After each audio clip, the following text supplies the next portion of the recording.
सांसों के द्वारा अपने मन को शांत करने के बारे में आपने सुना होगा, लेकिन क्या आप सोच सकते हैं कि सांसों का एक ऐसा ध्यान है जो आपके शरीर को सभी बीमारियों से बचा सकता है। देखिए, आप सब लोगों ने कपालभाति, अनुलोम विलोम इनके बारे में सुना होगा। दरअसल कपालभाति या फिर अनुलोम विलोम जैसे प्राणायाम में हम सांसों का इस्तेमाल करके अपने शरीर की शुद्धि करते हैं। कुछ पलों का तूफान पूरे जंगल को हिला सकता है, उसी प्रकार कुछ पलों का सांसों का तूफान आपके रोम रोम को जागृत कर सकता है। सांसों के इस अद्भुत विज्ञान के बारे में महात्मा बुद्ध ने एक कहानी के माध्यम से बहुत अच्छे तरीके से समझाया है। महात्मा बुद्ध के सबसे प्रिय शिष्य आनंद ने एक बार बुद्ध से सवाल किया कि हे बुद्ध, आप हमेशा कहते हैं कि सांसों पर ध्यान लगाओ, लेकिन ध्यान तो हम किसी भी चीज का कर सकते हैं, जैसे कि अपने चलने पर, भोजन करने पर या फिर कोई काम करने पर। सांसों पर ध्यान लगाना क्यों महत्वपूर्ण होता है? महात्मा बुद्ध ने इसका जवाब देते हुए बताया कि सांसें हमारे जीवन का आधार होती हैं, उन्हीं से हमें जीवन मिलता है और उन्हीं के छूट जाने से जीवन खत्म हो जाता है। आनंद, अगर जीवन को समझना है तो हमें अपने मन को समझना होगा, और सांसें हमारे मन और हमारे शरीर के बीच एक पुल का काम करती हैं। अगर तुम इस पुल पर चलना सीख लेते हो तो तुम अपने शरीर के माध्यम से अपने मन में प्रवेश कर पाओगे। तथागत ने आगे कहा कि तुम ध्यान किसी भी चीज का लगा सकते हो, किसी भी वस्तु का लगा सकते हो, लेकिन सांसें हमारे साथ तीनों पहर रहती हैं, और जब हम सोते हैं तब भी हमारी सांसें ही चल रही होती हैं। इसीलिए सांसों का ध्यान सबसे आसान ध्यान है। उस ध्यान को तुम कभी भी कर सकते हो, और सांसों के द्वारा अपने मन को समझना ज्यादा आसान हो जाता है। क्योंकि जब हम दुखी होते हैं, परेशान होते हैं, तो हमारी सांसें अलग तरीके से चलती हैं, लेकिन जब हम शांत होते हैं, आनंद में होते हैं, तब हमारी सांसें अलग तरीके से कार्य करती हैं। जब हम गुस्से में होते हैं अथवा डर में होते हैं, तब हमारी सांसें अलग प्रकार से कार्य करती हैं। इसीलिए हमारे मन की भावनाओं को समझने के लिए हमें अपनी सांसों को समझना होगा। जिस प्रकार हमारी सांसें चलेंगी, उसी प्रकार हमारे मन में भावनाएं पैदा होंगी। आनंद ने सवाल किया कि हे बुद्ध, मन की भावनाओं को समझने के लिए हमें सांसों का कौन सा ध्यान करना होगा, और क्या उस ध्यान से मन की भावनाएं काबू में की जा सकती हैं? जैसे मन के अश्लील गंदे विचारों को रोकना हो, गुस्से को काबू में करना हो, या फिर जलन जैसी नकारात्मक भावनाओं से छुटकारा पाना हो। क्या कोई ध्यान ऐसा है जो हमारे मन को शुद्ध कर सकता है? क्योंकि जब तक मन में पवित्रता पैदा नहीं होगी, तब तक ध्यान करने का कोई लाभ नहीं है। लेकिन ना चाहते हुए भी साधक के मन को नकारात्मक भावनाएं घेर लेती हैं, और जो उसके ध्यान में बहुत बड़ी बाधा बन जाती है। तथागत ने कहा कि जो अपनी सांसों को समझ गया, समझो वो बदल गया। इंसान के शरीर में और उसके मस्तिष्क में जितनी भी प्रतिक्रियाएं होती हैं, वो सब उसकी सांसों के चलने के अनुसार पैदा होती हैं। मनुष्य कभी ध्यान ही नहीं देता कि उसका मन उसकी सांसों के अनुसार प्रतिक्रिया कर रहा है। कभी होशपूर्वक देखने का प्रयास करना। जब तुम्हारे अंदर गुस्सा, डर या फिर चिंता जैसी भावनाएं पैदा होती हैं, तब तुम्हारी सांस लेने की गति तेज हो जाती है, और जब तुम शांत होते हो, आनंद में होते हो, तब तुम्हारी सांसों की गति एकदम शिथिल हो जाती है। आनंद, जितनी गहरी किसी की सांस होती है, उतना ही ठहराव उसके व्यक्तित्व में पैदा हो जाता है। अक्सर तुम देखना कि जो लोग गहरी सांस नहीं लेते हैं, यानी कि छाती से सांस लेते हैं, सांसें उथली उथली रहती हैं, ऐसे लोग ज्यादा दुखी और चिंतित रहते हैं।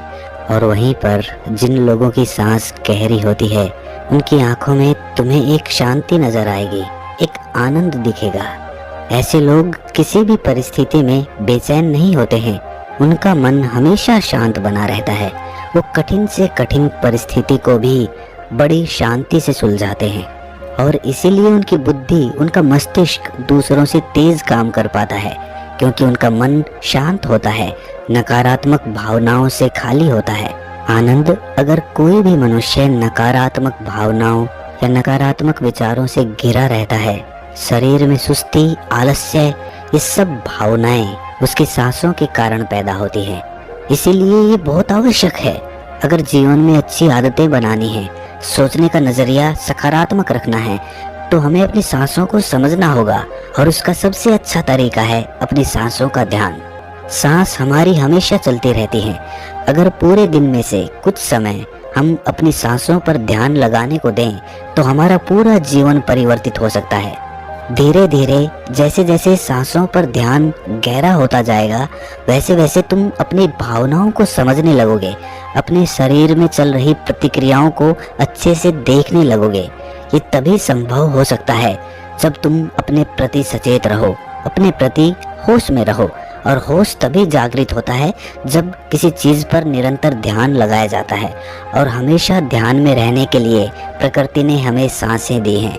हम अपनी सांसों पर चलते समय, खाते समय, उठते समय, बैठते समय, हर वक्त हर समय ध्यान लगा सकते हैं। उनको देख सकते हैं कि वो किस नाक से आ रही हैं, किस नाक से जा रही हैं, नाक के कौन से कोने से टकरा रही हैं।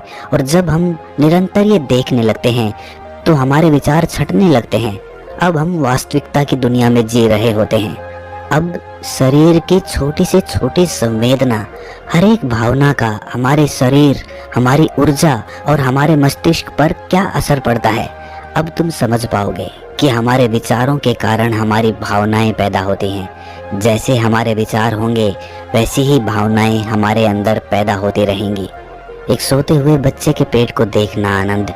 जब भी वो सोता है तो उसके पेट से सांसें चल रही होती हैं, इसीलिए उसका मन बड़ा संवेदनशील होता है। जीवन में किसी भी कार्य में सफलता प्राप्त करने के लिए कुछ सकारात्मक भावनाओं का होना या फिर कहें कि अच्छे गुणों का होना बहुत आवश्यक होता है। अच्छे गुण जैसे कि स्वभाव में धैर्य होना, गुस्सा ना होना, कठिन परिस्थितियों में हार ना मानना, चुनौतियों का डटकर मुकाबला करना, ये सारी भावनाएं या फिर कहें कि गुण एक इंसान में होने बहुत आवश्यक हैं अगर उसे बड़ी सफलता हासिल करनी है। और ये सभी गुण हमारे स्वभाव में हमारी सांसों के द्वारा पैदा किए जा सकते हैं। इनका विज्ञान होता है, लेकिन अज्ञानतावश मनुष्य हमेशा अपने को बाहर से बदलना चाहता है, लेकिन अपने अंतर मन पर कभी ध्यान नहीं देना चाहता, जहाँ से सारा ब्रह्मांड संचालित हो रहा है, जहाँ से आपकी सारी इच्छा पूरी हो सकती है। आनंद ने सवाल किया कि हे बुद्ध, आपने ये तो बताया कि हमारी भावनाएं हमारी सांसों से संचालित होती हैं, लेकिन क्या हमारी सांसें हमारे शरीर को भी स्वस्थ रख सकती हैं? और अगर हाँ, तो उसके लिए क्या तरीका है, कौन सा तरीका है या फिर कौन सा ध्यान है? तथागत ने इसका जवाब देते हुए बताया कि हमारे शरीर के लिए सबसे ज्यादा आवश्यक हमारे रक्त का ठीक तरीके से चलना है। अगर शरीर में रक्त अच्छे तरीके से चलेगा तो हमारे शरीर में कोई बीमारी पैदा नहीं होगी। लेकिन अगर हमारा रक्त दूषित है, उसमें कुछ गंदगी है, तो वो शरीर के दूसरे अंगों को भी बीमार कर देगा। इसीलिए ये सबसे ज्यादा आवश्यक है कि आपका रक्त एकदम साफ हो। और रक्त के साफ होने के लिए सबसे ज्यादा जरूरी सांसें होती हैं। गहरी सांस हमारे रक्त को साफ रखती है। जिस प्रकार हमारे शरीर की खुराक भोजन होती है, उसी प्रकार हमारे रक्त की खुराक सांसें होती हैं। इसीलिए तुम जितनी गहरी सांस लेते हो, तुम पाते हो कि तुम्हारा मस्तिष्क उतना ही शांत, उतना ही शीतल होता जा रहा है, क्योंकि मस्तिष्क में रक्त का प्रवाह बहुत अच्छे से पहुंच रहा है। और इसीलिए मस्तिष्क में दुख, संताप या उदासी जैसे लक्षण कभी पैदा नहीं होते। सुबह सुबह अपनी सांसों के साथ किया गया ध्यान या फिर प्राणायाम हमारे पूरे जीवन को स्वस्थ बना सकता है, सारी बीमारियों को दूर कर सकता है। जो लोग रोज सुबह उठकर ठीक तरह से प्राणायाम करते हैं, उनका पूरा दिन आनंद से भरा हुआ रहता है। कोई दुख, कोई चिंता उनके दिमाग में घर नहीं कर सकती है। याद रहे कि सुबह का किया हुआ ध्यान या फिर प्राणायाम सबसे ज्यादा लाभकारी होता है। वैसे तो ध्यान तुम किसी भी समय कर सकते हो, क्योंकि ये हर समय लाभ पहुंचाता है, लेकिन जब बात प्राणायाम की आती है तो प्राणायाम सुबह सुबह करने चाहिए जब पेट खाली होता है। ब्रह्म मुहूर्त में किया गया ध्यान आपको ध्यान की गहराइयों तक लेकर जा सकता है। कुछ ही समय में उसके अच्छे परिणाम देखने को मिलते हैं। ब्रह्म मुहूर्त वो समय होता है जब पूरी प्रकृति जागृत होती है। पक्षी अपने घोंसले छोड़कर भोजन की तलाश में निकल पड़ते हैं। ग्वाले गायों का दूध निकालते हैं। मंदिरों के द्वार खुल जाते हैं। ऐसा प्रतीत होता है जैसे कि पूरी प्रकृति का ये सृजन का समय होता है। आनंद, अगर तुम होश में रहकर सुबह के समय की सुंदरता देख पाए तो तुम ध्यान की गहराइयों को समझ पाओगे, समाधि की अवस्था तक जा पाओगे। आपका पूरा जीवन अपने आप परिवर्तित हो जाएगा। बुरी आदत या बुरे विचार छोड़ने के लिए कोई मेहनत नहीं करनी पड़ेगी, अपने साथ कोई जबरदस्ती नहीं करनी पड़ेगी। बुरे विचार, बेफिजूल की भावनाएं अपने आप मन से गायब होती चली जाएंगी। जब तक तुम उन्हें बाहर से बदलने का प्रयास करते रहोगे तब तक सफलता कभी तुम्हारे हाथ नहीं लगेगी। लेकिन अगर अपनी सांसों का सहारा लोगे तो पहले दिन से ही परिवर्तन आने शुरू हो जाएंगे। तथागत ने कहा कि मैं ये नहीं कहता कि इसका परिणाम तुम्हें 10 साल बाद मिलेगा, इसका परिणाम तुम्हें तत्क्षण मिलेगा। जब भी तुम कुछ समय के लिए अपनी सांसों को शांत करके एक जगह पर अपनी सांसों पर ध्यान टिकाते हो तो तुम्हें एहसास होगा कि तुम्हारा मन अपने आप शांत हो गया है। उसमें कोई दुख, कोई विचार, कोई भावना तुम्हें परेशान नहीं कर पा रही है। कठिन परिस्थितियों में खुद पर काबू रखना, खुद पर विश्वास रखना, ये सबसे ज्यादा आवश्यक है। और ये तभी संभव है जब हमारी बुद्धि सुलझी हुई हो।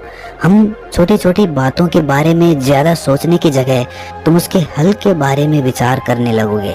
अभी तुम्हारी ऊर्जा हो सकता है कि गलत जगहों पर इस्तेमाल हो रही हो, लेकिन अगर अपनी ऊर्जा को एक सही दिशा देनी है, उसका सही इस्तेमाल करना है तो तुम्हें सांसों का विज्ञान समझना ही होगा। और ये कहकर बुद्ध हमेशा की तरह अपनी गहरी योग निद्रा में चले गए। तो दोस्तों, कैसी लगी ये कहानी आपको कमेंट सेक्शन में ज़रूर बताना, और अच्छी लगी हो तो इस चैनल को सब्सक्राइब करके नोटिफिकेशन बेल को ज़रूर प्रेस कर देना। तो मिलते हैं अगली कहानी में, तब तक के लिए अपना ख्याल रखें।